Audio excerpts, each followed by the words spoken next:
자, 오늘 멋지다 복음 5번째 시간입니다. 오늘은 5장과 그리고 6장에 있는 말씀을 좀 함께 나누도록 할 텐데요. 사실 이 5장은 굉장히 좀 심오하고 어려운 그런 메시지를 담고 있습니다. 많은 신학자들과 또 성경학자들이 성경 전체에서 로마 복음이 복음의 진수라면 그 중에서도 이 5장은 우리에게 복음의 의미 그리고 복음의 삶을 어떻게 살아낼 것인가 하는 것들을 설명해 주는 가장 신학적인 그런 주제들이 많이 포함되어 있는 말씀이다 라고 얘기합니다. 아울러서 그렇기 때문에 제가 말씀을 준비하는데 꽤 힘들고 어려움이 있었습니다. 성도들이 이걸 읽으면 진짜 무슨 뜻인지 제대로 알 수 있을 것인가. 여러분, 무시해서가 아니라요, 되게 듣기에는 단순하지만 일반적으로 우리가 받아들이기 어려운 신학적인 이슈가, 신앙적인 그런 주제들이 너무 많이 포함되어 있기 때문이죠. 그래서 어떻게 이 말씀을 여러분과 함께 잘 나눌 수 있을까 생각하다가 제가 나름대로 방법을 하나 생각했는데, 바로 텍스트 마이닝이라고 하는 기법입니다. 텍스트 마이닝이 뭐냐면, 요즘 보면 굉장히 방대한 그런 양의 데이터들이, 정보들이 쏟아져 나오잖아요. 자, 그러다 보니까 그 많은 양의 내용들을, 텍스트들을 다 읽고 다 정리해서 이게 도대체 무슨 말하고 있는 건지라고 요약하는 것이 쉽지가 않습니다. 그래서 이 텍스트 마이닝이라고 하면 광산에서 뭐 보물을 캔다든지, 무슨 광물을 캘 때 쓰는 마이닝이라는 게 광산이라는 뜻이, 광산업, 채굴이라고 하는 의미가 있거든요.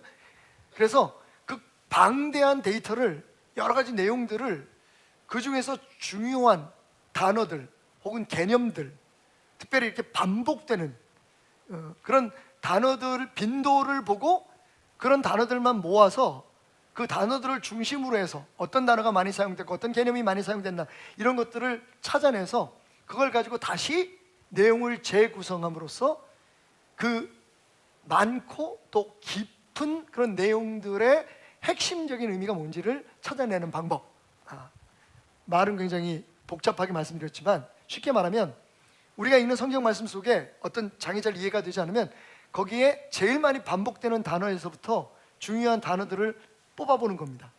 왜냐하면 많이 반복된다는 얘기는 그 말씀 속에서 그 개념을, 그 단어에 대한 의미를 우리에게 설명해 주기 위해서 그 장이, 그 챕터가 혹은 그 분량의 내용들이 기록되었다라는 것을 전제하기 때문이죠. 그래서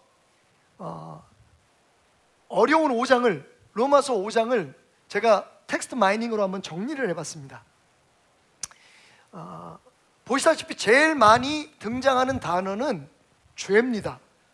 죄 혹은 죄인, 범죄, 그리고 정죄, 죄에 관한 단어가 21번이 등장하고 있어요. 우리가 그냥 편안하게 뭐가 일이 잘 안 되고 뭐 좀 복잡하고 그러면 이거 개판이네 이런 얘기 하잖아요.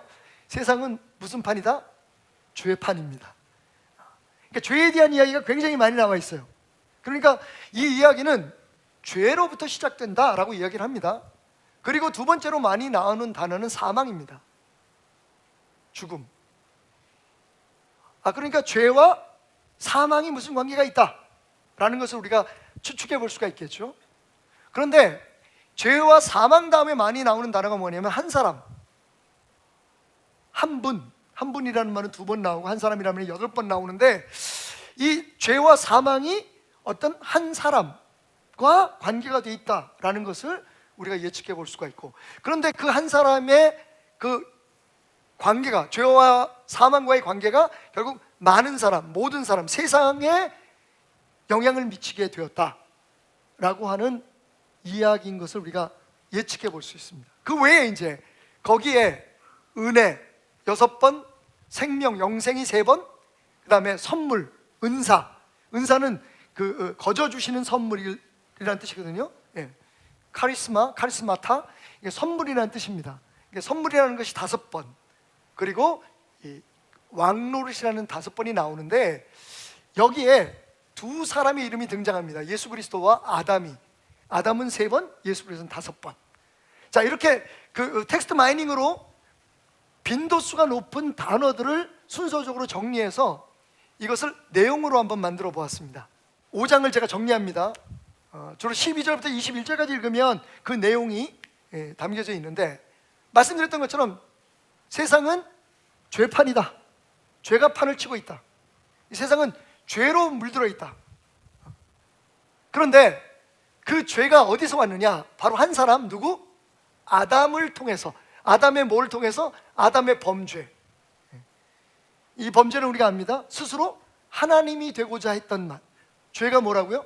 죄의 가장 핵심적인 그 내용은 하나님의 자리에 우리가 올라가거나 어떤 다른 것을 올려놓으려고 하는 것입니다. 내가 하나님 노릇하려고 하는 게 죄죠. 처음에 사탄이 뭐라고 유혹합니까? 선악을 알게 하는 과실을 먹으면 너도 하나님처럼 될 것이다. 이게 죄의 유혹이에요. 오늘도 우리의 삶에 우리가 하나님의 영역, 하나님의 영향력 대신해서 우리 스스로가 거기에 올라가다든지 우리가 우리의 삶의 주인이 되려고 하는 것, 사실 이게 죄입니다. 거기에는 종교생활, 우리의 신앙생활까지 포함이 되어 있음을 기억해 주셨으면 좋겠습니다. 여하튼 이런 죄가 세상을 판치게 되었는데 그것이 첫사람 아담의 범죄로 인해서 이루어졌다. 그래서 어떻게 했습니까? 모든 사람이, 결국 한 사람의 죄가, 범죄가 모든 사람의 영향을 미치게 되었는데 그 결과는 무엇이다? 사망이라는 겁니다. 정리합니다. 한 사람 아담이 죄를 지음으로 말미암아 그의 후손인 모든 사람이 다 죄에서 태어나게 되었고, 죄 지은 자로 태어나게 되었고, 그 결과로 영적인, 육적인 사망에 이르게 되었다. 그래서 세상은 죄판이다. 멸망할 수밖에 없다. 그런데 여기에 반전이 일어나죠. 그러나 그렇게 죄로 인해서 다 멸망할 수밖에 없고 다 죽을 수밖에 없는 인간에게 한 분, 누구요? 예수 그리스도께서 어떻게? 대속의 은혜로. 근데 그 대속의 은혜가 뭐냐? 은사입니다. 다시 말하면 값없이 주신 선물로 세상에 오셔서 어떻게 하셨습니까? 십자가에 피 흘려 죽으심으로 인간의 모든 죄를 대속하셨습니다. redeem이라고 얘기를 하죠. 그러니까 우리가 받아야 될 벌을, 우리가 갚아야 될 빚을 예수 그리스도께서 십자가의 죽으심으로 갚으셨다는 겁니다. 그 결과로 어떻게 됐습니까? 많은 사람이, 한 분 예수 그리스도로 말미암아 많은 사람이 생명을 얻게 되었다. 이게 복음입니다. 인간은 죄로 인해서 죽을 수밖에 없는 존재가 되었지만 예수 그리스도께서, 그러니까 우리 스스로 구원할 수 없기 때문에 하나님께서 예수 그리스도를 이 세상에 보내셔서 십자가에 죽게 하시고 우리의 죄를 대속하게 하셔서 우리는 이제 더 이상 죄인이 아닌 의인이라 칭함을 받고 그 결과로 생명을 얻게 되었다. 자, 그 다음이 중요합니다. 근데 그러면 이 생명을 얻은 사람들, 그리스도 안에서 영생을 얻게 된 사람들은 어떻게 사는 게 마땅하냐라고 하는 설명이 그 다음부터 나옵니다. 뭐라고 얘기하냐면, 죄가 사망 안에서 왕노릇한 것 같이, 그러니까 예수 그리스도를 우리가 믿기 전에 예수 그리스도가 우리의 죄를 대속하시기 위해서 십자가에 돌아가셨다, 그래서 내가 그 예수 안에서 하나님의 자녀가 되고 영생을 얻었다라고 믿음으로 선포하고 예수님을 영접하기 전에 우리의 삶에는 죄가 사망 안에서 왕노릇했다는 겁니다. 죄가 왕노릇했다는 말 무슨 뜻입니까? 우리는 모든 삶의 문제에 하나님이 주인이 아닌 우리 스스로가 주인이 되든지 아니면 우리가 아끼고 원하는 그 무엇이 주인이 되는 삶을 살아왔다는 거예요. 그런데 그리스도로 말미암아 어떻게 됐습니까? 이제는 은혜 또한 의로 말미암아 왕노릇하게, 이제는 죄가 아니라 그리스도 안에서 구원받은 사람의 삶 속에서는 은혜가 왕노릇한, 모든 것의 선택이, 모든 것의 결정이, 모든 것의 판단이 은혜의 결정, 은혜의 선택에 의해서. 왕이잖아요, 왕.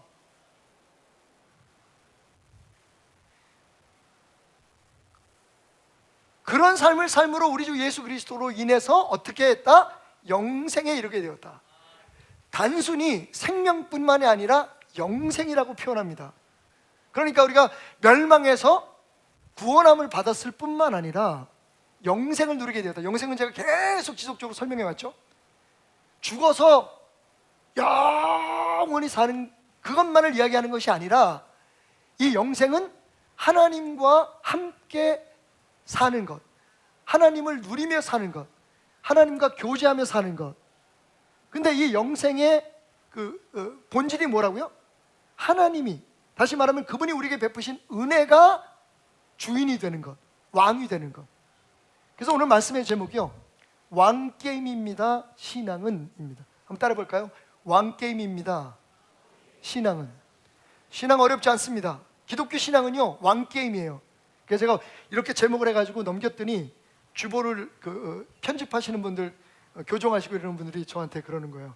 목사님, 이거 너무 올드한데요. 요즘 누가 왕게임 합니까? 왕게임 여러분 아세요? 예. 술자석에서는 왜 그 얘기 나오지?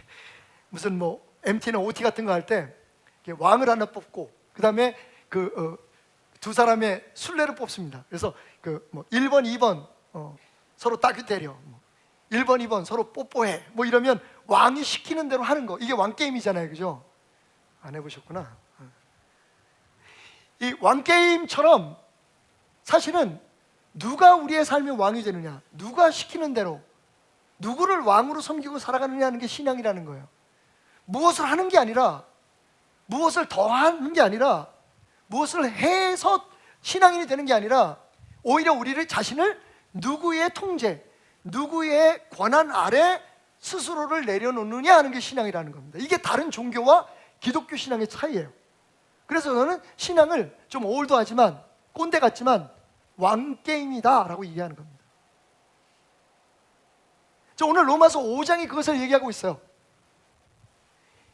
한 사람 아담이 하나님의 뜻에 거절하고 자기 스스로가 나도 하나님처럼 될 거야, 내가 하나님처럼 판단하고 결정하고 내가 하나님 노릇할 거야 라고 그 죄를 범함으로 말미암아 그 아담의 자손으로 태어나는 우리 모두는 혈통 안에서 죄의 DNA를 가지고 태어나게 되었다는 겁니다. 모든 사람은 다 죄인이에요. 그리고 그 죄의 결과는 육적이고 특별히 영적인 사망입니다. 하나님과의 단절을 뜻하는 거죠. 그런데 하나님께서 그것을 보시고 그냥 내버려 두지 않으신 거죠. 하나님은 인간 스스로가 자신을 구원할 수 없다는 것, 다시 영생에 들어갈 수, 하나님과의 관계가 다시 연결될 수 없다는 것을, 화목할 수 없다는 것을 알아서 하나님께서 우리의 죄의 대가를 대신 예수 그리스도에게 감당하게 하시고 예수를 십자가에 죽게 하셔서 하나님과 우리를 화목하게 하셨다. 그런 말미암아 예수 그리스도의 한 분의 순종이, 한 분의 희생이 예수를 믿는 모든 사람들의 생명이 되었고, 이 생명은 거저받은 그 은혜의 왕노릇하는 사람의 삶 속에서 영생으로 축복받게 되었다라는 얘기가 5장의 이야기입니다. 자, 그렇다면 좀 긴 얘기를 더 짧게 압축하고 핵심에 접근하기 위해서 이 말씀을 보면서 여러분, 우리는 하나님의 관점에서 그럼 하나님의 이 세상을 어떻게 바라보실까라고 하는 것을 좀 생각해 볼 필요가 있습니다. 신앙은 뭐라고요? 하나님의 관점에서, 하나님의 섭리 안에서 세상을 바라보고 나를 바라보는 겁니다. 하나님의 관점을 찾는 게 신앙이에요. 종교와 신앙의 차이가 뭡니까? 종교는 내가 원하는 것을 하나님을 움직여서, 하나님을 이용해서 누리는 거예요. 이게 종교입니다. 신앙은 뭡니까? 관점의 변화예요. 하나님이 이 문제를 어떻게 보실까? 그리고 그 이루어진 일에 대해서 하나님은 왜 이 일을 이렇게 하셨을까? 내게 무엇을 깨닫게 하시기 위해서 하나님의 관점을 끊임없이 묻고 하나님의 관점 안으로 들어. 그게 기도고 그게 예배입니다. 예배는 하나님께 집중하는 거잖아요. 하나님 말씀에 귀를 기울이는 거잖아요. 근데 예배 시간에도 만약 저게 내 생각과 같아. 우리 목사님 오늘 참 좋은 설교하셨네. 내가 평소에 생각했던 얘기 그대로 하네. 아, 저거 왜 목사님 왜 저렇게 얘기하시지? 저건 내 생각과 달라. 여러분, 신앙은요, 하나님의 관점을 묻는 겁니다. 하나님의 관점을 아는 겁니다. 똑같은 사건에 대해서 종교인은 이걸 내가 원하는 대로 하나님이 바꿔주시기를 원하는 거고요. 신앙인은, 기독교 신앙인은 하나님이 보시는 대로 그것을 받아들이기를 원하는 거예요. 그래서 그 관점에서 보면, 우리의 관점이 아니라 하나님의 관점에서 보면 세상에는 딱 두 종류의 사람이 있습니다. 아담에게 속한 사람, 이 사람들은 당연히 사망에 이를 사람들이죠. 아담에게 속해서 사망에 이를 사람들. 두 번째 부류는 예수 그리스도에게 속해서 영생에 이를 사람들입니다. 딱 두 종류예요. 여기서부터 우리의 문제가 생깁니다. 우리는 우리 주변에 있는 신앙인들, 또 이 세상에 사는 사람들을 여러 부류로 나눕니다. 그죠? 열심히 믿는 사람, 잘 믿는 사람, 성공한 사람, 실패한 사람, 죄를 많이 짓는 사람, 참 착하고 선하게 사는 사람. 여러분, 우리는 세상에서 살면서 세상의 가치관과 세상의 세계관을 주입받았어요. 너무 자연스러운 겁니다. 그래서 예전에 우리는 예수를 알기 전에 살았던 이 사망의 세계, 아담의 자손들의 삶에서 굉장히 많은 기준들을 갖게 되었습니다. 문제는 우리가 예수를 구주로 영접하고 난 후에 예수 안에서 영생을 사는 사람의 관점으로 바뀌는데 굉장히 어려움을 겪고 있다는 거예요. 그래서 예수님을 믿지만 세상에서 가지고 있던 세상 사람들, 그리고 세상에서 판단하는 관점으로 모든 걸 판단합니다. 예를 들면 세상에서 자기가 꿈꾸던 것을 이루는 사람은 하나님 앞에 축복받은 사람, 자기가 원하는 것을 이루지 못한 사람은 하나님이 사랑하지 않는 사람. 그래서 우리는 우리의 삶에 나타나는 현상과 그리고 우리의 삶의 태도를 통해서 하나님과의 관계에 점수를 매깁니다. 그리고 하나님에 대한 사랑을 매겨요. 그래서 교회라는 것이 참 재밌는 게, 뭐 인간 세상이니까 어쩔 수 없지만 교회 와서도 사람들의 믿음이 그 사람이 교회에 뭘 얼마나 했느냐, 그 사람이 세상을 향해서 어떻게 얼마나 착하게 살고 있느냐, 심지어는 교회 안에서 그분의 직분이 어디냐, 이걸로 그 사람의 신앙을 점검하고 나름대로의 계층이 구분이 되고, 그리고 소위 저는 그걸 의인 경쟁이라고 하는데 서로 의인이 되려고 하는 경쟁을 벌이기 시작하죠. 저는 이걸 교회 놀이라고 합니다. 제가 처음 쓴 단어는 아닌 것 같은데 많이들 안 쓰고 있다고. 왜냐하면 한 이틀 전에 한 크리스천 미디어에서, 뭐 메이저 미디어는 아닙니다. 뭐 여러분 아시죠? 뭐 조선일보나 동아일보나 뭐 한겨레 신문처럼 이런 신문은 아니고, 그저 그 교회의 이야기들, 그리고 목사님들의 목회관이나 철학 같은 것들을 많은 사람들에게 알리기 위해서 인터넷으로 계속 좋은 글을 쓰고 있는 한 기자가 있는데 인터뷰를 하세요. 그래서 인터뷰의 내용이 뭐냐 그랬더니 목사님의 그 목회에는 기획이 두드러지게 나타난다는 거예요. 그래서 목사님의 설교, 그리고 목사님 교회에 사는 행사들, 무엇보다도 선교 분야에 있어서 목사님이 그냥 하는 것 같지는 않은데, 베들교회 하는 선교의 방식이 좀 다르다는 거예요. 다른 데 같으면 우리가 돈 보내서 교회 세우고 거기에 우리 간판을 붙이잖아요. 베들교회는 그것을 굉장히 지양하고 있습니다. 그죠?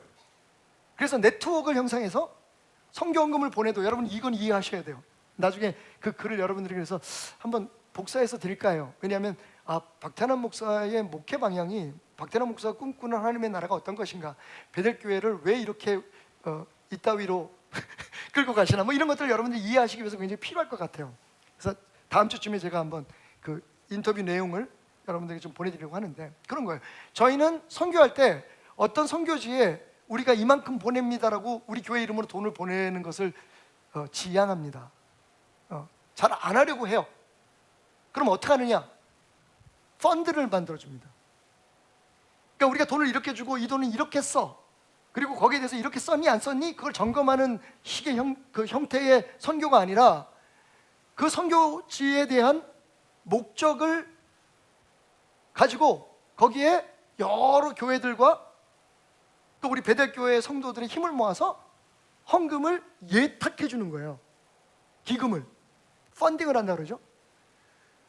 그것을 선교사들이 자신들의 필요에 따라서 쓰게 하되, 한 사람의 결정이 아니라 몇 사람이 주변에 그룹을 만들거나 위원회를 만들어서 같이 의논을 해서 그 돈을 집행하게 하고, 우리는 부족해진, 그래서 집행하는 것을 신뢰하고 거기에 부족하게 된 것들을 채워주는 일만을 하는 거죠. 그러니까 그런 것들을 아마 외부에서 본 것 같아요. 베델교회는 왜 이렇게 하느냐, 의도가 뭐냐 라고 하는 것을 질문을 해온 거죠. 이런 이야기를 하다가 저도 모르게 제 입에서 툭 튀어나온 단어가 있었는데, 그게 요즘 우리는 너무 교회 놀이에 빠져 있습니다 라는 말을 했어요. 근데 기자가 그걸 딱 캐치해가지고 적었더라고요.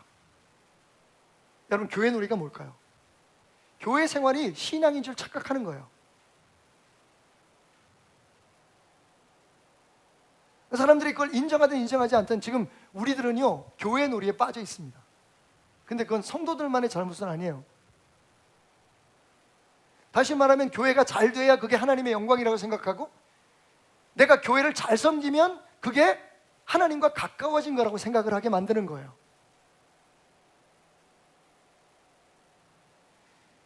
교회 생활하고 거기에서 인정받는 걸 마치 자신이 하나님 앞에 영광을 돌리는 삶으로 착각하는 겁니다.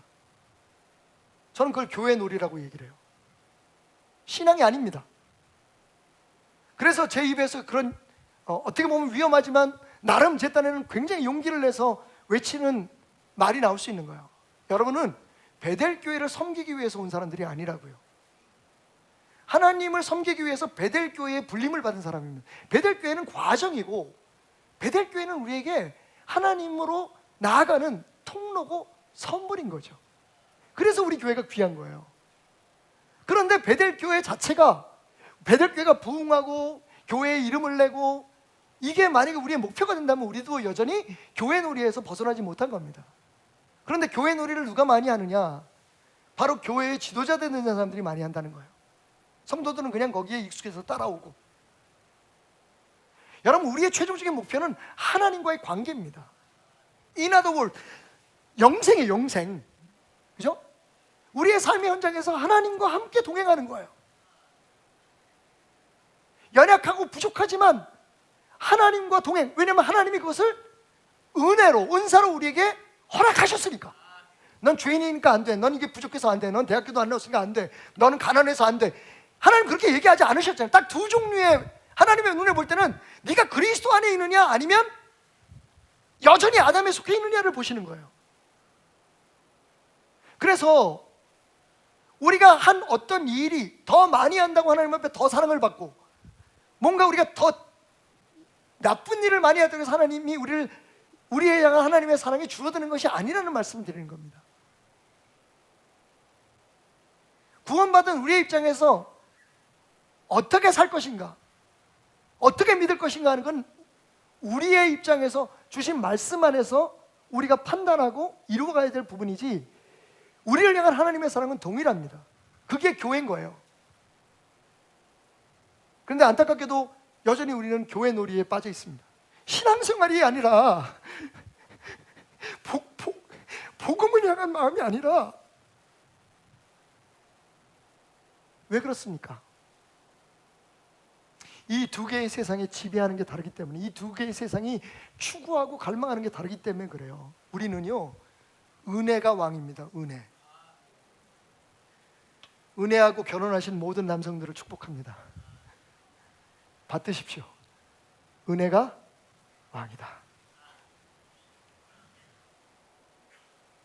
여기는 뭐가 왕이에요? 죄가 왕입니다. 다른 말로 말하면 하나님이 아닌 내가 왕인 거예요. 내 생각이 왕인 거예요. 내 판단이 왕인 거예요. 그러니까 당연히 내가 드러나야 되는 거예요. 이 세상에서는요, 하나님의 나라에서는 하나님이 드러나야 돼. 내 자랑은 하나님인 거예요. 뭘 해도 우리 교회의 자랑은 하나님인 거예요. 그런데 우리는 자랑할 만한 목회자를 갈망하고, 자랑할 만한 교회의 지도자들, 장로님들을 자랑하고, 자랑할 만한 무슨 단체나 조직들, 그리고 우리의 행위에 대해서 교회 노름에 빠져 있는 거죠. 사도 바울이 지금 그 얘기를 하는 거예요. 여러분은 어디에 속해 있습니까? 다른 기준, 하나님의 눈으로 볼 때는 딱 두 기준이에요. 구원받은 자, 구원받지 않은 내 새끼들, 아직 내 품에 오지 않은 새끼들. 그런데 문제는 이 두 개에 속해 있는 사람들이 어떻게 살아야 되는지, 특별히 이쪽은 관심이 별로 없으니까, 이건 어차피 하나님을 알지 못하니까, 그죠? 하나님의 백성된 우리들은 어떻게 살아야 될까? 그게 바로 이 말씀이에요. 은혜가 왕노릇하게 해라. 그게 영생을 우리의 삶에 누리게 하는 거예요. 율법이 아닙니다, 여러분. 법이 아니에요. 어떤 성과가 아닙니다. 뭐가 우리의 삶을 다스려야 됩니까? 우리의 목표가 뭐가 돼야 됩니까? 은혜인 거예요. 은혜.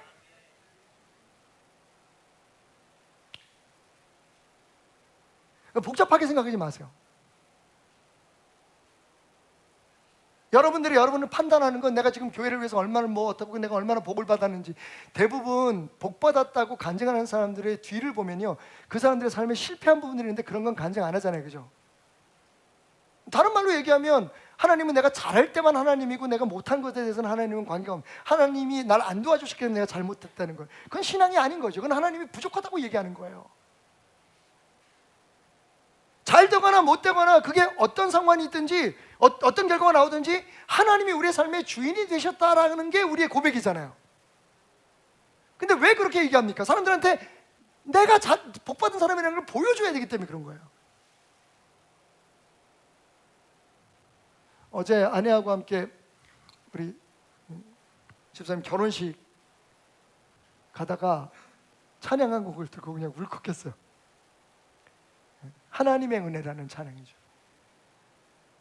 신상우 씨라고 정말 아까운 사람이에요. 서울대 작곡가 나와가지고 피아니스트이기도 하고 작곡가이고, 우리가 잘 아는 축복하노라, 그다음에 그 제빵왕 김탁구 OST도 하고, 그러니까 크로스오버도 하고 세상음악도 하고, 그 중에서 제일 명작이 우리의 마음에 가장 남는 찬양이 나를 지으신 이가 하나님, 나를 보내시던 하나님, 하나님의 은혜, 한량없는 은혜 갚을게. 저희 교회도 한번 왔었어요. 그리고 저는 개인적으로 몇 번 같이 사역을 한 적도 있었는데, 송정미 사모님하고 같이. 근데 안타깝게 이분이 간암으로 돌아가셨어요. 많은 사람들이 슬퍼하고 가슴 아파했습니다. 근데 여러분, 동시에 그 노래를 처음 불렀던 사람이 박종호 성가사라는, 박종호 씨라는 CCM 가수였어요. 그분이 간암이었어요. 그 노래를 작곡한 사람도 간암, 그 노래를 부른 사람도 간암, 작곡한 사람은 하나님이 데려가셨어요. 박종호 씨는 자기 자녀의 간을 이식받고 지금도 사역을 하고 있습니다. 한 사람은 죽고 한 사람은 남고. 신상우 씨에 대해서 조사를 하면서 놀라웠던 건, 그가 목숨을 거둔 바로 전날까지 작은 개척교회에서 피아노를 쳤다는 거예요. 몇 명 모이지도 않은 교회 예배에 반주를 했다는 거예요. 마지막 순간까지 나는 불평하지 않고 원망하지 않고. 거기까지 갈 때 얼마나 힘들었겠어요. 갈등이 많았겠어요.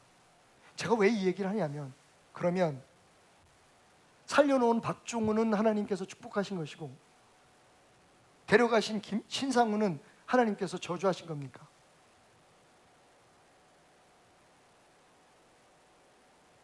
저는 두 분이 다 복된 사람이라고 생각하는 게, 두 사람 다 죽으나 사나 하나님의 사람으로. 여러분, 은혜가 왕이 아니었으면 그 죽어가는 마지막 순간에, 그 고통 순간에 몇 사람 안 모이는 그 교회 가서 그게 자기 사명이라고, 그게 자기 불림 받았다고 거기 앉아서 그렇게 죽어가면서 찬양을 연주했겠어요?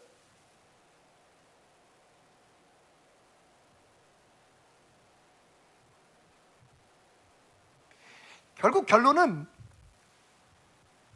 영생 받은 사람, 영생을 누리는 사람, 예수 믿는 사람의 특징은 지금은 아니래도, 지금은 부족해도, 지금은 못 미쳐도 은혜 가운데 살려고, 은혜 아래 살려고, 은혜가 내 삶의 왕노릇되게 해달라고 매일매일 간구하고 그것을 소망하는 사람이 되어야 된다는 거예요.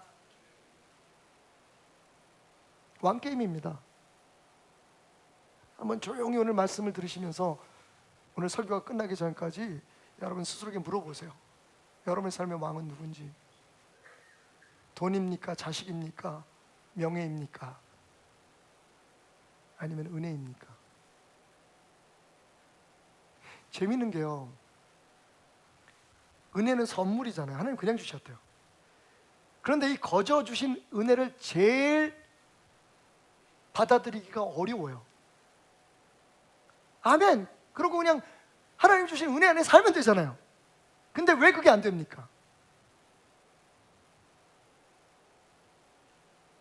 은혜 아래 살려면 내가 죄인이라는 걸 인정해야 되잖아요. 그죠?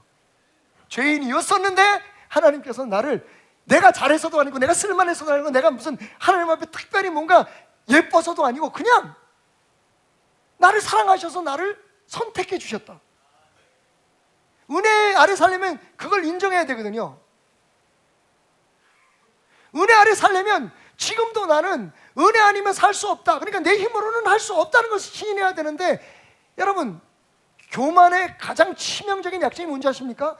교만한 자는 교만한 것을 모른다는 거예요.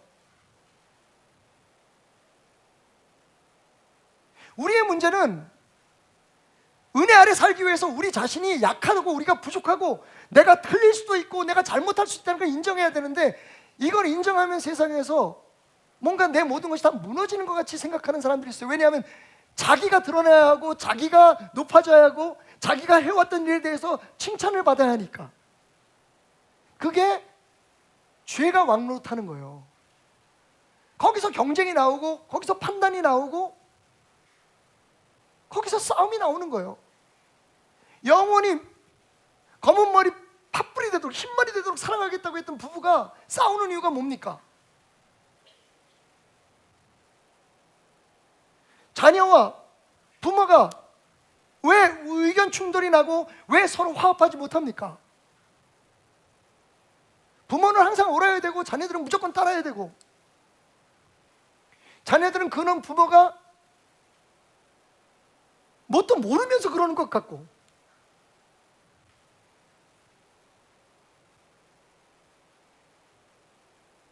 회의를 하고.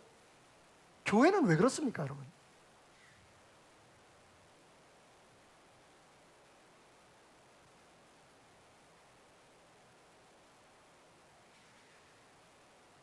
은혜 아래 사는 게 하나님의 백성의 삶인 거예요. 은혜 아래 사는 게 우리의 신앙의 목표인 거예요. 은혜가 주인이 되는 거예요.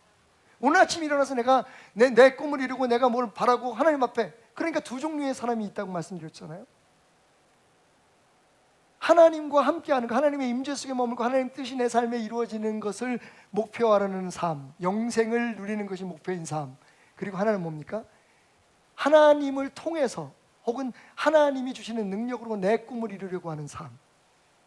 이게 이 세상과 저 세상의 차이인 거예요. 그러니까 하나님을 믿으면서도 여전히 하나님을 이용해서 내가 원하고 내 바라는 것, 내가 높아지고 내가 드러나기를 원하는 것, 그리고 거기에 기준에 맞지 않는 것들을 배제하고 그런 사람들을 평가하고 비판하고, 만약에 그렇게 교회 생활하고 그런 신앙생활을 한다면 그건 하나님을 믿지만, 구원을 받았지만 영생을 누리지 못하는 삶인 거죠. 교회 노름이에요. 교회 다닌 걸로 다 끝나는 거예요. 성경책 몇 번 읽었느냐로 끝난 거예요. 내가 기도를 하루에 몇 시간 하느냐, 금식은 몇 번을 했느냐, 이게 신앙의 척도가 되는 거예요. 다음 단계로 넘어가기 전에, 이제 결론 부분으로 들어가기 전에 여러분에게 질문을 해야 될 것 같아요.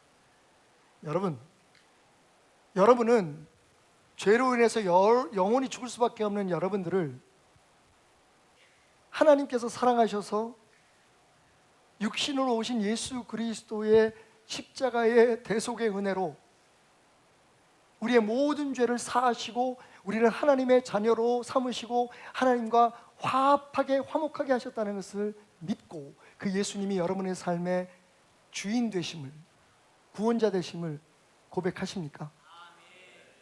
그러면 여러분, 이제 여러분은 절대로 이쪽으로 갈 수 없는 사람이에요.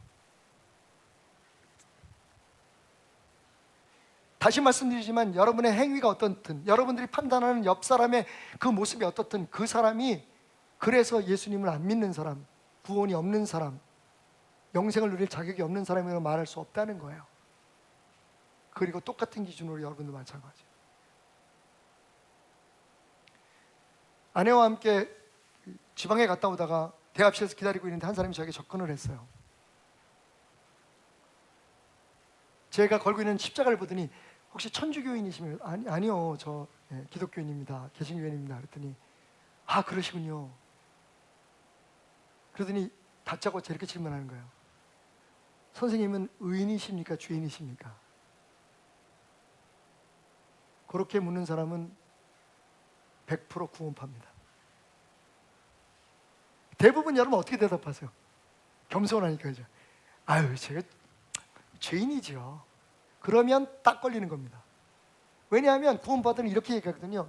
요한일서 3장에 있는 말씀 가지고 아니 하나님 안에서 난 자는 죄를 짓지 않는다고 성경에 있는데, 그럼 당신은 죄를 지면 하나님의 사람이 아니군요, 예수를 헛믿고 계시는군요 라고 이제 얘기를 하면서 논리를 펴기 시작하죠. 저에게 물었습니다. 선생님은 의인이십니까, 죄인이십니까? 전 담대하게 얘기했습니다. 저는 의인입니다. 그 다음부터 그 사람의 표정을 여러분이 보셨어야 해요. 아, 불쌍해서 어떡해. 준비한 게 안 나오는 거예요. 이런 뻔뻔한 인간이 있을까라고 생각했을지 모르지만, 여러분, 제 안에 죄성이 없어서요? 제가 죄를 짓지 않아서? 아닙니다. 저는 설교자로서, 복음을 전파하는 사람으로서 확신을 갖고 있었거든요. 저는 의인입니다. 왜냐하면 하나님이 나를 의인이라고 불러주셨기 때문입니다. 그 근거로 내가 의인인 거지, 내가 죄를 짓고 내 안에 아직도 음탕한 생각이 있고 욕심이 있고 없고 사람들이 대하는 태도가 이랬다 저랬다 그렇게 하지 않아서가 아니에요, 여러분.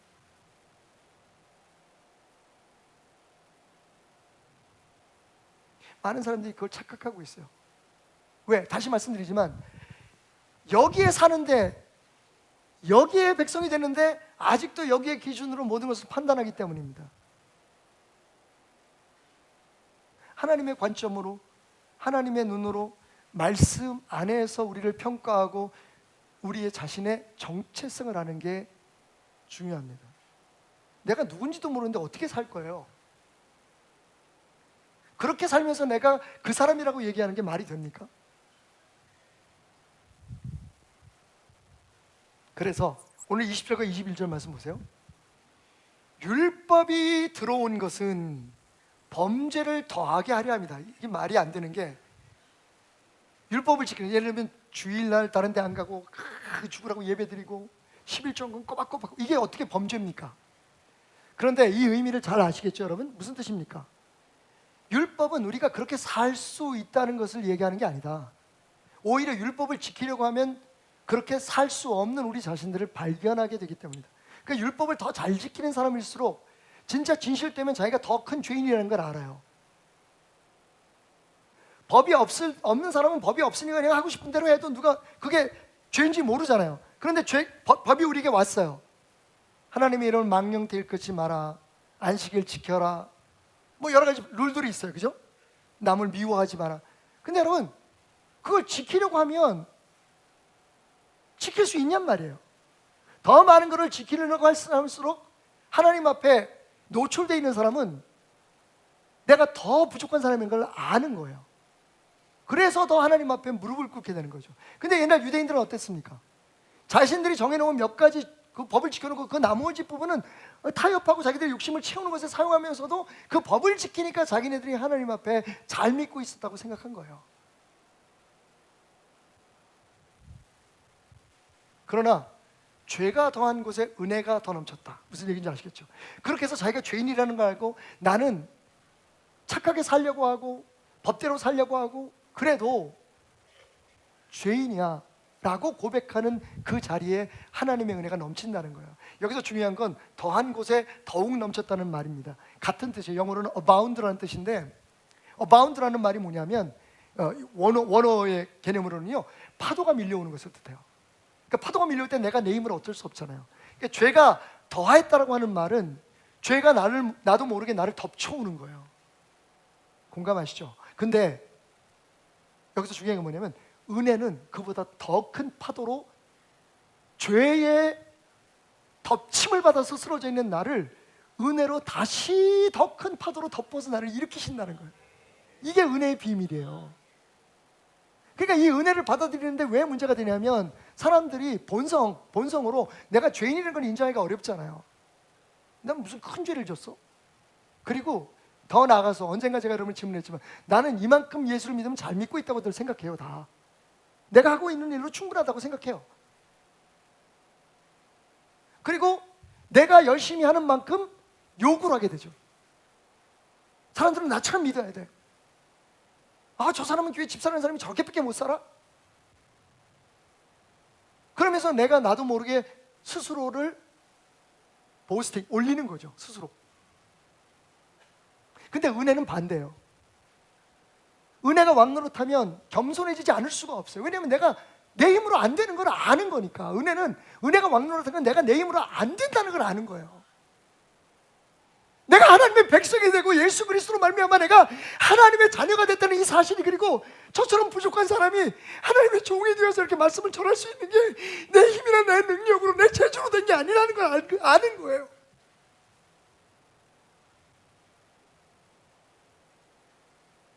그 안에 평안이 있는 거예요. 그리고 5장에서 시작하는 것처럼 하나님과 화목함으로 즐거움을 누리자. 고통 가운데서도 즐거움이 있다. 여러분, 하나님과 화목하면 즐거움이 있는 이유가 뭔지 아십니까? 내가 내 힘으로 내 스스로를 자랑하고 나타내려고 애쓰지 않아도 하나님의 은혜 가운데 내가 항상 가장 낮은 곳에서 나 같은 입장에서 하나님이 나한테 베푸신 것처럼 나도 사람들에게 이러니까 모든 사람들이 다 사랑스럽고 고맙고 때로는 불쌍하게 보이는 거예요. 경쟁의 대상이나 척결의 대상이 아니라 세상은 그래요. 다 깨끗하게 해야 돼. 여러분, 깨끗하게 한다는 사람 치고 깨끗한 사람 있으면 나오라 그러세요. 그게 우리의 문제잖아요. 조금 덜 깨끗하고 조금 더 많이 깨끗하고 이런 걸 따지고 앉아있어요. 우리가 지금 이 세상에 깨끗한 정치인이 어디 있습니까? 다 개혁을 얘기하고 자기들이 개혁의 대상이라는 모르잖아요. 그게 하나님이 지배하지 않는 세상, 은혜를 모르는 사람들의 세상인 거예요. 그런데 그리스도인들이 똑같아요.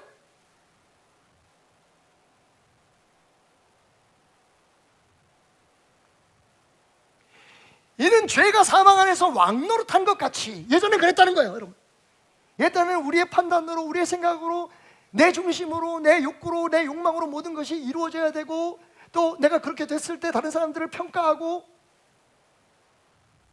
그런데 이제는 어때요? 은혜도 또한 의로 말미암아. 왜? 우리는 이제는 죄가 아니라 은혜의 파도에 덮여서 사는 사람들이기 때문에. 여러분, 은혜가 뭡니까? 기억하십시오. 명령 없이 성장하는, 하나님의 뜻을 이루는 게 은혜예요.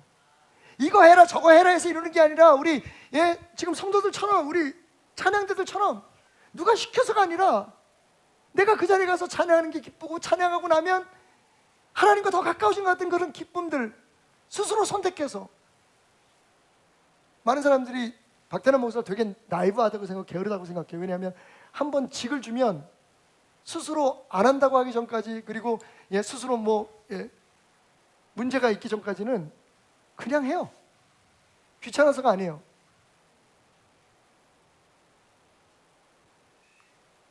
명령 없이 순종할 수 있는 거. 우리가 꿈꾸는 하나님의 나라는 그런 거예요. 잘 안 돼도 기대하는 거는 그런 거예요.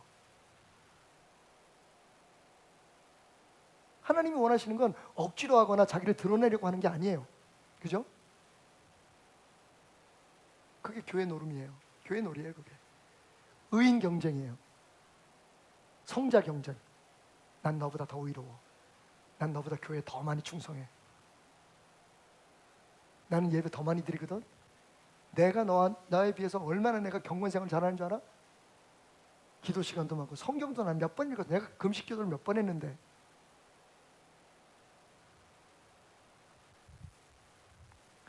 은혜가 왕노릇하면 그거 다 그래도 부족하네요. 하나님, 그것 가지고는 하나님 마음을 얻을 수 없네. 하나님, 그것으로 하나님의 나를 향한 사랑을 조금이라도 바꿀 수 없네. 하나님. 여러분, 그래서 저는 그 구원파 전도자 앞에서 나는 의인입니다라고 선포할 수 있었던 거예요. 하나님이 나를 의인이라고 하셨는데, 그게 십자가의 보혈의 능력인데, 만약에 우리가 의인이 아니라고 얘기한다면 예수님의 십자가의 보혈의 능력이 힘이 없다는 얘기 아닙니까? 하나님이 아무리 내가 의인이라고 해도 에이 하나님 아닙니다 그러면 하나님의 말씀이 불완전하다는 얘기 아닙니까?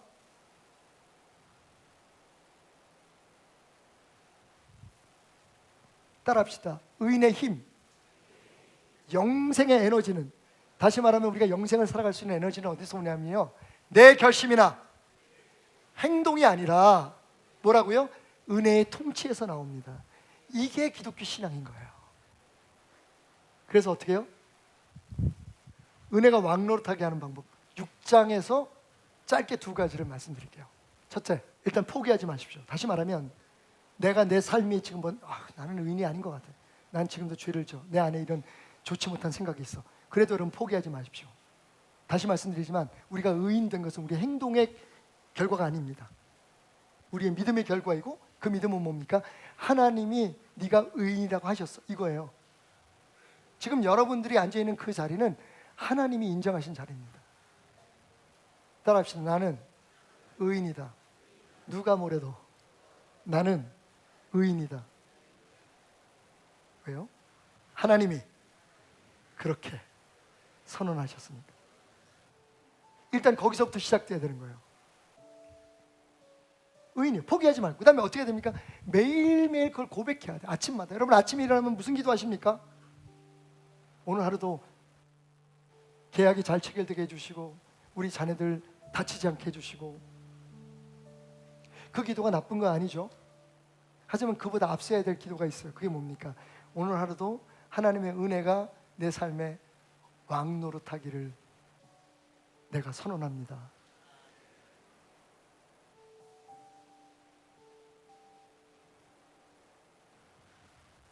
죄가 너희를 주장하지 못하리니, 여러분 선언이죠?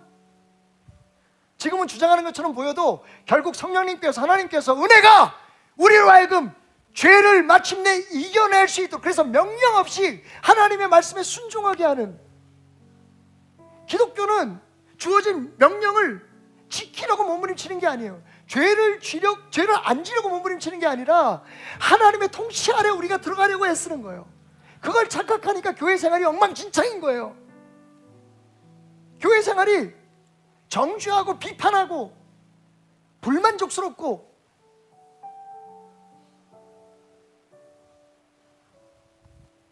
너희가 법 아래 있지 아니하고 은혜 아래 있음이라. 아멘. 은혜 아래 있을 거다가 아닙니다. 있었으면 좋겠다가 아닙니다. 여러분은 이미 은혜 아래에 있습니다. 당신을 위해서 예수님께서 십자가에 죽으신 것은 팩트입니다. 아, 나 싫어, 난 그냥 죄인으로 살래. No, 안 됩니다. 이제 당신이 예수를 부인하기 전까지는 당신은 절대로 죄인일 수 없습니다. 왜냐하면 예수 그리스도의 십자가의 대속의 은혜가 perfect, 완벽하기 때문입니다. 당신은 의인입니다. 당신은 의인입니다.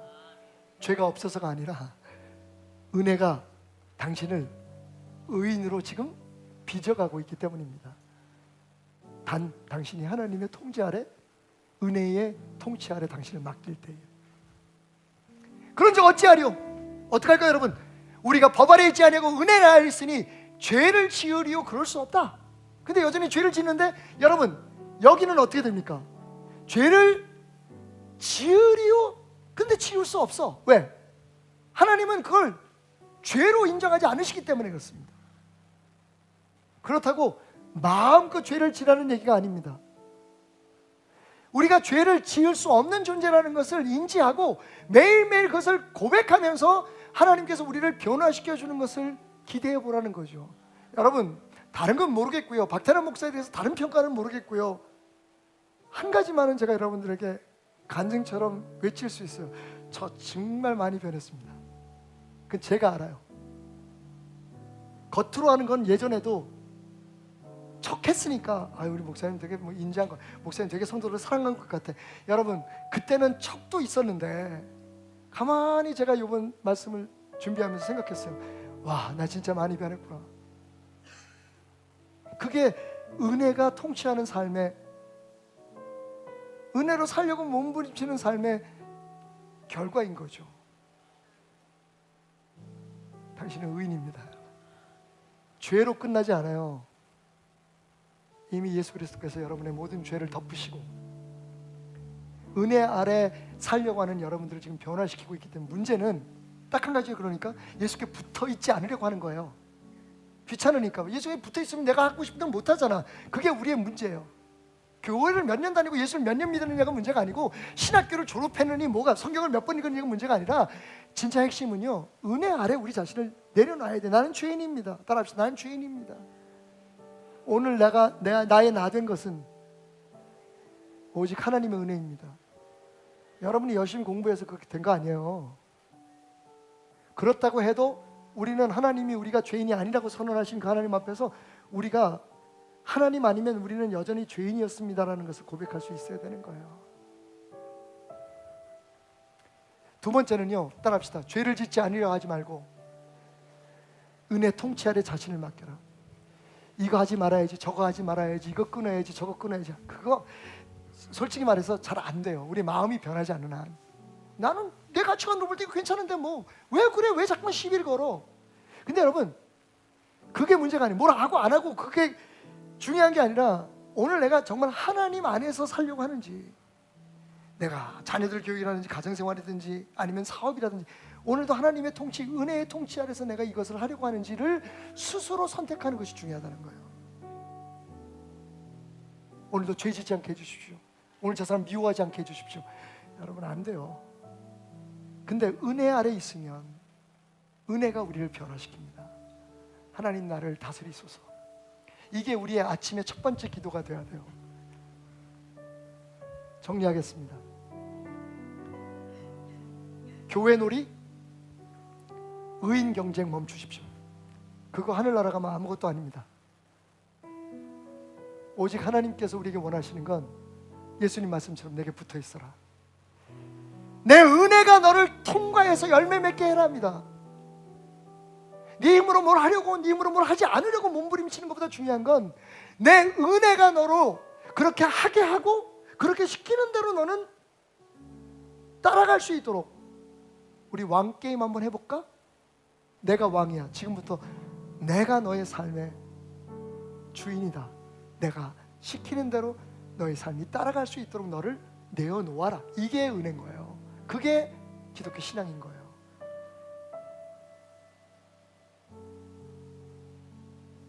오늘부터 몇 주 동안 우리가 그래서 제가 그동안에 설교했던 그 설교 내용들을 모아서 아침마다 여러분이 드렸으면 좋을 복음 기도라는 걸 외치면서 예배를 마칠까 해요.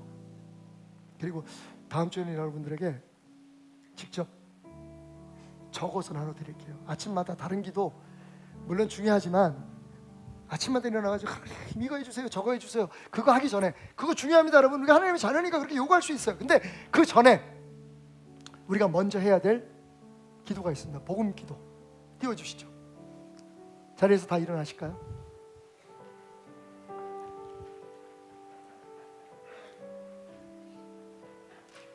이게 정말 우리가 드려야 될 기도의 핵심인 거예요.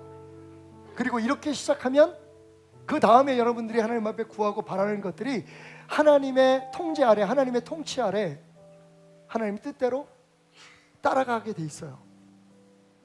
우리는 그것을 믿기 때문에 오늘 예배를 드리는 겁니다. 하나님을 믿으니까 예배를 드리는 겁니다. 그분이 우리의 삶을 충분히 마르지 않는 풍성한 축복으로 채워주실 것을 알기 때문에 제가 먼저 선창하겠습니다. 주님, 나는 오늘의 나의 나된 것이 오직 하나님의 은혜임을 고백합니다. 주님, 나는 당신 없이 아무것도 할 수 없습니다. 그리고 당신 없이 아무것도 하지 않겠습니다. 주님, 나는 오늘도 당신의 임재와 응원 속에서 승리할 것을 믿습니다. 주님, 나는 당신이 제게 하신 대로 다른 사람들에게 하겠습니다. 좀 부족할 수 있습니다. 제가 정리해 본 건데요.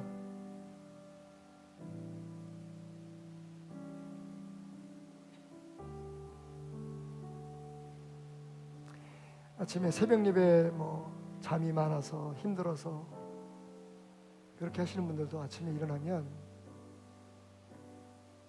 포기하지 말고, 혹시 특별한 일에서 밤새 술을 많이 먹어야 했고 혹은 지쳐서 쓰러진 힘겨운 아침이라도 해장국 드시기 전에 이렇게 기도하며 시작하세요. 하나님, 나는 하나님 앞에 여전히 의인입니다. 하나님 없이 나는 아무것도 할 수 없습니다. 하나님 나 응원해 주신 걸 알기에 나는 오늘도 승리할 겁니다. 그리고 하나님이 내게 하신 것처럼 나도 내 사랑하는 남편에게, 아내에게, 자녀들에게, 부모님에게, 이웃들에게 그 은혜 베풀며 살겠습니다.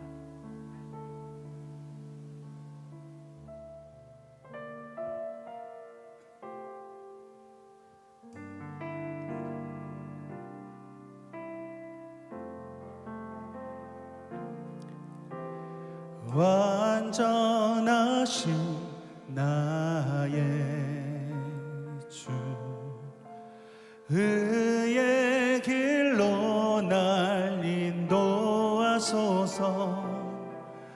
행하신 모든 일 주님의 영광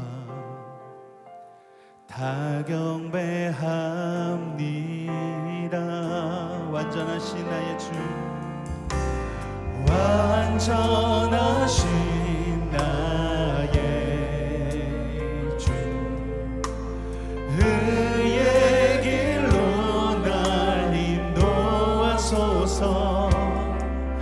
행하신 모든 일 주님의 영광 다 경배합니다.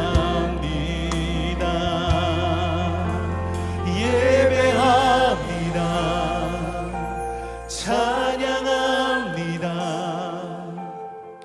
주님만 날 다스리소서. 예배합니다.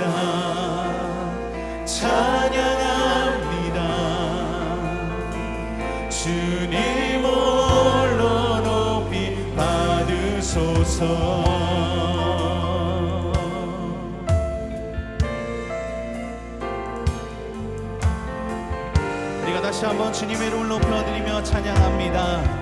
완전하신 나의 주, 완전하신 나의 주, 의의 길로 날 인도하소서. 행하신 모든 일 주님의 영광 다 경배합니다. 예배합니다.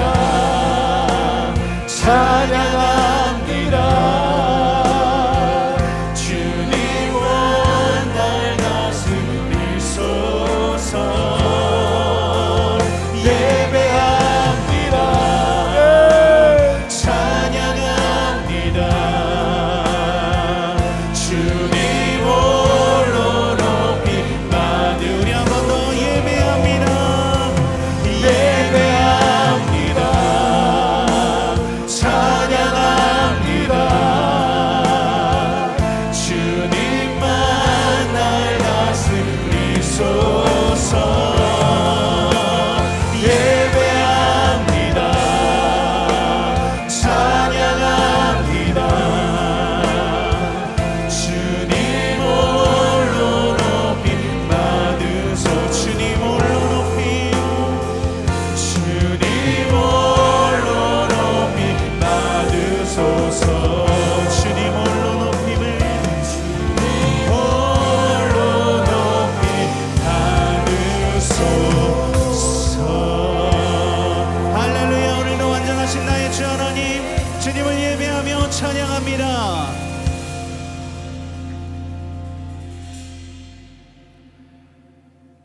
모든 열방의 소망 되신 우리 주님, 주님의 이름, 그 크신 이름을 높여 찬양합니다. 아멘. 우리가 이 시간 같이 기쁜 마음으로 힘차게 박수치며 찬양하길 원합니다.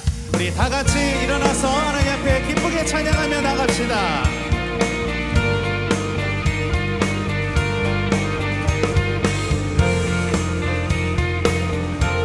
모든 열방의 소망 되신 주님 홀로 높임을 받으시옵소서.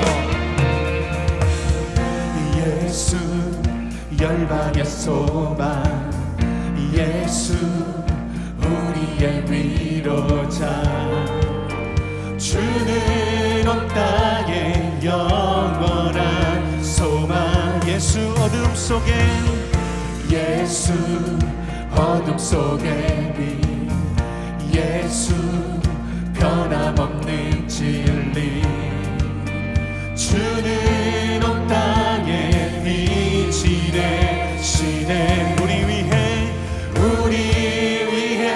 죽으시고 다시 사신 생명의 주, 우리 위해 죽으시고 다시 사신 생명의 주, 주님만이 소망이요 변함없는 반석이라. 주님만이 온 세상을 비추시네. 또 죽음에서 부활하신 우리 구주 평강의 왕, 주를 믿는 모든 자의 소망 되신 주를 믿네.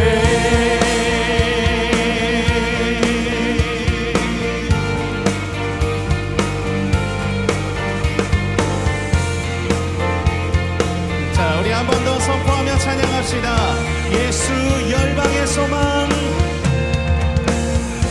예수 열방의 소망, 예수 우리의 위로자, 주는 온 땅에 영원한 소망. 예수 어둠 속에 빛, 예수 변함없는 진리, 주는 온 땅에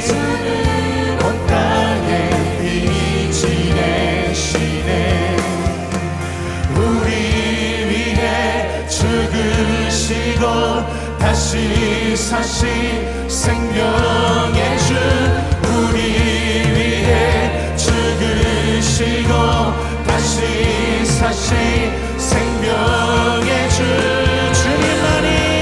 주님만이 소망이요 변함없는 반석이라 주님만이 온 세상을 비추시네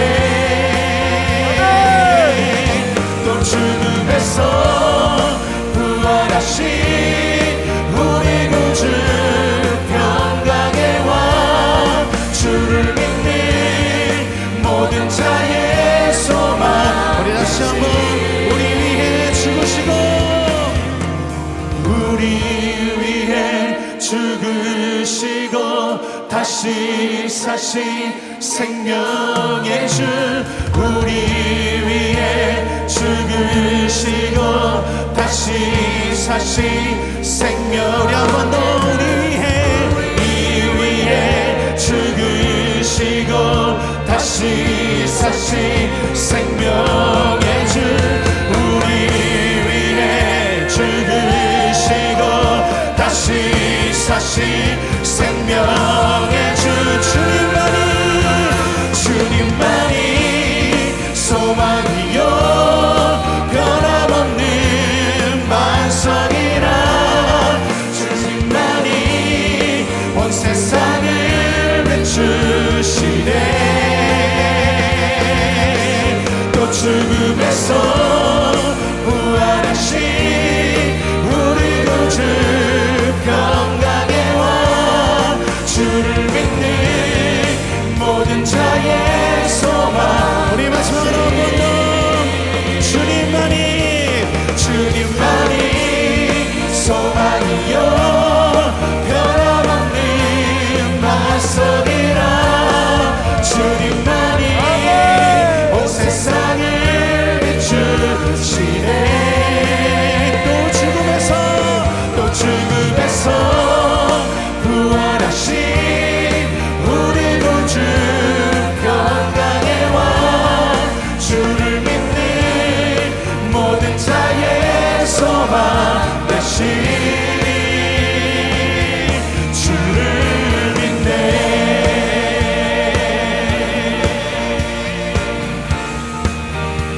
우리 계속해서 찬양하며 나갑시다 오늘도 우리에게 새 힘을 주신 주님을 이름을 찬양합니다 새 힘 얻으리 주를 바랄 때 우리 주를 바랄 때 새 힘 얻으리 주를 바랄 때 우리 주를 바랄 때 주님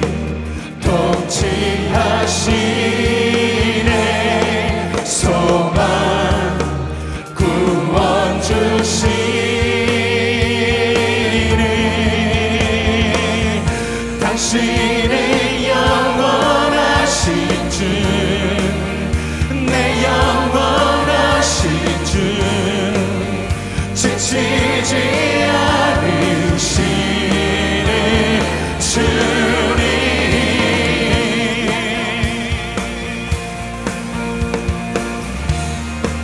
우리 한 번 더 새 힘 얻으리 주를 바랄 때 새 힘 얻으리 주를 바랄 때 우리 주를 바랄 때 새 힘 얻으리 주를 바랄 때 우리 주를 바랄 때 주님 통치하시네 소망 구원 주시네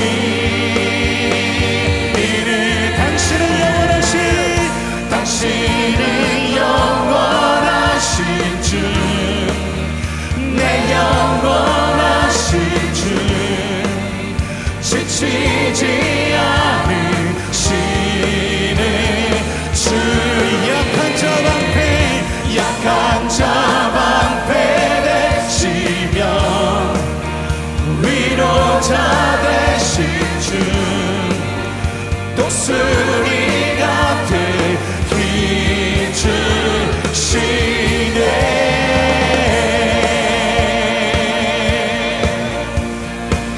우리 한 번 더 선포합시다. 주님 통치하시네. 소망 구원 주신 주님 통치하시네. 주님 통치하시네. 소망 구원 주시네.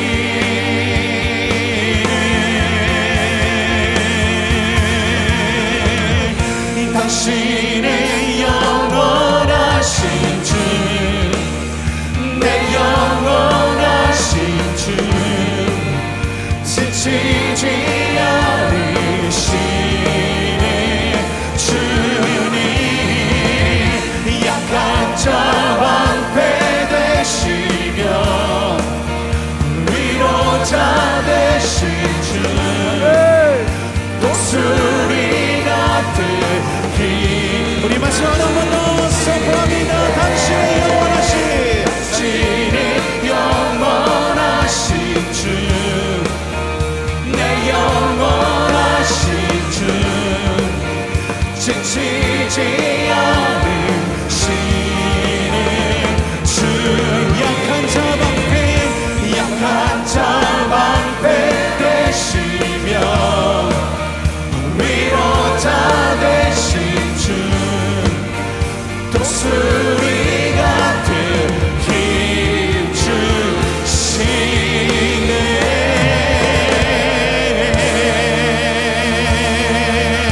할렐루야. 오늘도 우리에게 새 힘을 허락하신 주님, 주님을 높여 찬양합니다.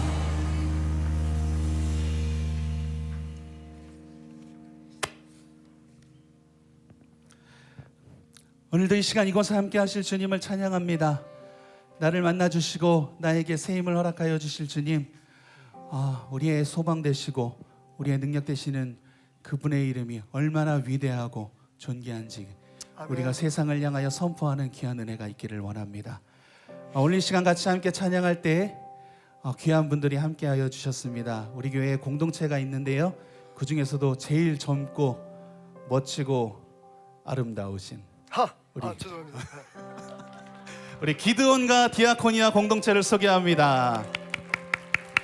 네, 오늘 귀한 찬양을 위해 함께 자리를 함께 해주셨습니다. 우리 성도님들과 함께 은혜로운 찬양, 하나님께서 기뻐 받으시는 귀한 찬양 올려드리고, 또한 세상을 향하여 주님께서 주신 그 귀한 믿음의 은혜를 선포하는 귀한 시간 되기를 원합니다.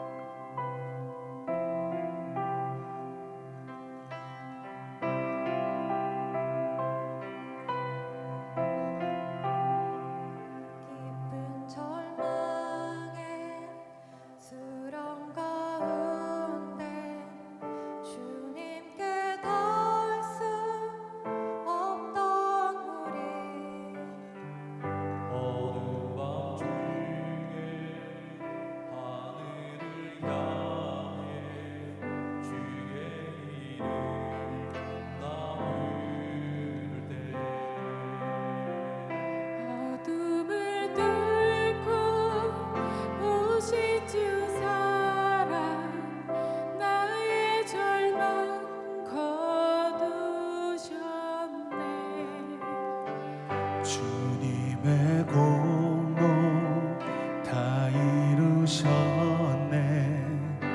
주 예수 나의 산소만,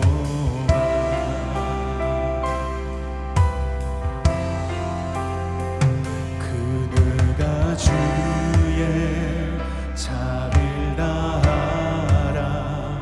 한없는 은혜 증량할까.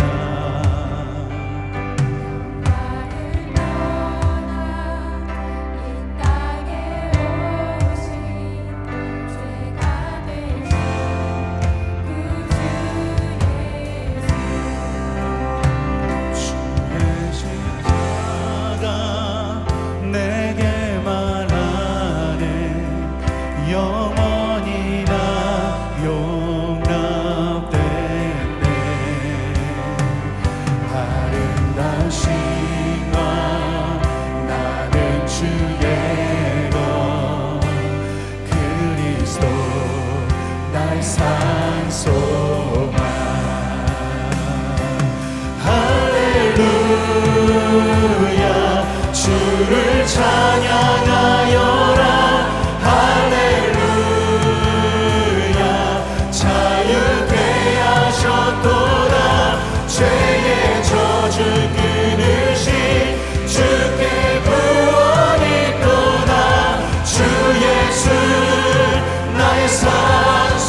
용사되리